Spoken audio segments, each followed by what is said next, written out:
Welcome to Second Listen Saturday on the Parenting Roundabout podcast, where we share some fun moments from a past episode for your weekend listening pleasure. Look for new episodes every Monday through Friday. About 80 episodes ago, we figured, right? We did an episode where we all just kind of ranted about what was under our skin at that time, and it seemed like perhaps it was time to get back to that ranting. So we thought for our topic today, we're just each going to talk about something that is ticking us off. And Catherine, you kicked this off by complaining about stuff in our Facebook chat. So why don't you share with the nice people what has got you hot under the collar just at the moment? Okay. Take a deep breath. Are we ready? This is probably going to sound lame once I get it out there. But so as you guys know, and our listeners may know, my daughter is on a team that travels to competitions. And when the whole circus goes, it's 3 teams. So it's about 50 skaters, and then assorted parents and coaches. And it comes out to about 100 people, 2 busloads. And somehow, I'm not quite sure how, but I got put in charge, or I got put on the task of helping with arranging meals for all of these people. And we have a trip that's coming up. And the thing is, you can't do that much in advance because we don't know the schedule. So we don't know who needs to eat and when and where and how much time are they going to have. And is it something that we need to pick up and or have delivered or go sit down? And so it's all coming together now. And so I have been between emails, web searches, phone calls and texts trying to set up meals for this party of anywhere from 60 to 100 people, depending on the meal. Wow. And like, first of all, you call these places and if they even can seat, 70 people, that's your first hurdle. But then more than one place we've called and they're like, okay, yes, we can do that. We can do a buffet meal. Like, okay, fine. That's great. Because if it's a buffet, then at least I don't have to get 80 people to give me their order ahead of time. Right. So a buffet is good. But don't you think that a buffet means a choice of foods? Traditionally, yes. These places are like, you can have a spaghetti buffet, or you can have a chicken buffet, or you can have a sandwich buffet. I'm like, and we don't want to do sandwiches because we're already doing sandwiches a bunch of other times. We don't want to do pasta because we're already doing pasta other times because that's the easiest thing to do for a group. Right. And the coach likes the kids to have pasta. And so you got to have something else. So, okay, chicken. Well, you can have chicken. That's it. Like, your buffet line is going to be chicken, mashed potatoes, vegetables, and bread.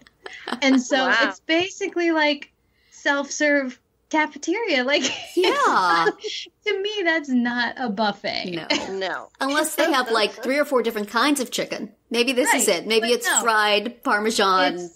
It's like not. the chicken bar. You had to choose barbecue or lemon pepper. Like, you don't even give people the choice. And those of us who are working on it, we're like, oh my gosh, people are going to complain. But, if they complain, then they can do this. They can do this next time. Yeah. And then they complain about how expensive it is. Like, you can't just get it from McDonald's. Like, we have to give them decent food. And if you're serving food to a gigantic group, you cannot just order off the menu. No. Because we've had parents complain in the past, like, how come my child's meal costs $18 when if she ordered a cheeseburger off the menu, it would only be $12? Yeah. Well, because this is how group meals work. Wow. Do you have a thankless job organizing this thing? No matter what, it's going to be your fault. Skills, Catherine. Oh, God. Event organization. And then I have places that don't call me back. I mean, I finally got I finally got this one that I was waiting for to return my call. Like, I'm trying to give you money. I'm trying to give you business. Like, just call me back, please. We'll mention you on our podcast if you call me back. But not if your buffet is only chicken breasts. Yeah, that's not a buffet. No. I would be so disappointed if somebody said that there was buffet and it was a bunch of chicken. I would not just be chicken. And your choice is take it or don't. We have a wide selection. Well, the mashed potatoes could be the vegetarian entree, so you got 2 entrees. Right, exactly. And, like there's vegetable but, God forbid they would give you more than one vegetable on the buffet line. Nope, got to pick that in hand, too. Do you get a choice? Do you get a choice of buns at all? They're like, I don't know. Maybe they have white and whole wheat if you're really lucky. There's another choice. I got to think that all evidence does not suggest that they would. Oh, man. Maybe some saltines. Terri, we could do a side gig here. Yeah. So this is my, to use the phrase, we are not a crackpot. I am not a crackpot for thinking that a buffet should offer more than one option. Thank you very much. You are totally not a crackpot. No. Nicole, so what are you not a crackpot about? Terri, I'll let you go first. You let me go first? Okay. Yeah.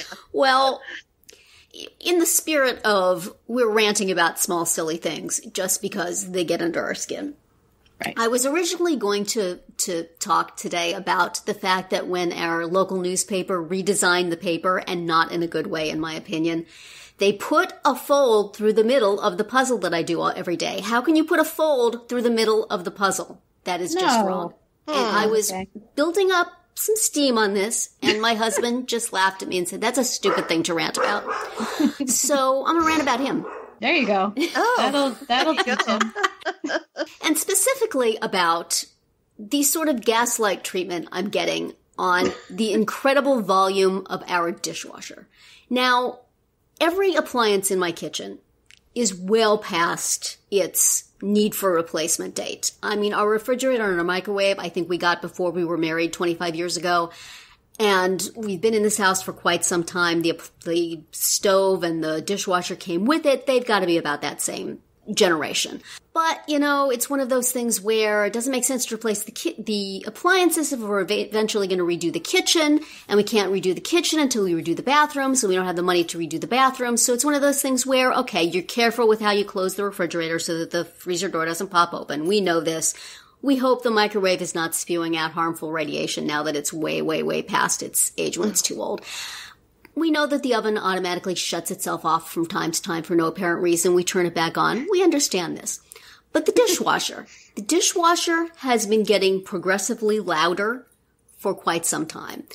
For a while, it was so loud that you could not sit in the other room nearby and watch TV because even at full volume, you could not hear the TV over the dishwasher. But in recent weeks, it has just gone to a whole new plateau. It's now like rattling the glasses in the cabinets. It's so loud. Oh. It shares a wall with our bedroom, and then the short wall of the kitchen is with our little ensuite bathroom. I was in the bathroom while it was on, and the shower was vibrating. Oh, that's It's gotten to the point where I think the gas pipes are going to burst open at some point, and we're all going to die. It's like living next to the elevated train. This dishwasher. It's very loud, and whenever I mention how loud it is, my husband goes, "It's not that loud." I'm like, there are glasses rattling in the cabinets. Oh, no, it's okay. It's not that loud. The shower was about to jump out of its casing. It's really not that loud. He denies the volume of the dishwasher when it is like a helicopter landing in our yard. So what is it with men? That's my question for you today. I can't do anything about the dishwasher. I just got to live with it until it either stops working or I can get my kitchen redone sometime in the far future. But you can't just say, yeah, that's really loud. It's like a matter of principle that as the man, he does not recognize excessive volume and vibration. Vibration, it's like the floor is moving. The floor in the bathroom was moving. Yeah, it was like an earthquake. It's like a small earthquake. Denying that he was snoring or something. Yeah, it's like so this is my rant. Not I can't do anything about the dishwasher, but I can complain about him. There you go. Awesome. The dishwasher is loud, believe me. We believe you. I am not a crackpot. You are not a crackpot. There's a helicopter landing in my yard every night. He always runs it like at night when we're going to bed. Like it's no big deal. Like it's whisper soft, like there's not. It's on the other side of the wall from our bedroom. Anyway, I'm not a crackpot. Oh dear. Nicole, are you a crackpot? Well, no. And I think you would all agree. Because my big beef and my rant is, and I don't know if I've even addressed this before, because, I'm one of them. Teachers. Yes. But I am so appalled by teachers who go into teaching who don't like kids or seemingly don't want anything to do with kids. That would seem to be a job requirement, a certain enjoyment of children. You would think that they are going into teaching for the child, but no. They are going into the teaching for the glory and the fame and all the other little awards and, compliments that they feel they get that they probably didn't get when they were in high school. Wait a minute. Teaching involves glory and fame and prizes? I was not aware of this. I thought it was like thankless work that you poured all your money into supplies for. Most of it is. But then on the flip side, there are occasions where, the greatest teacher of the school and, the, coach of the year this and, teacher of the month that. And he's so awesome and she's so amazing.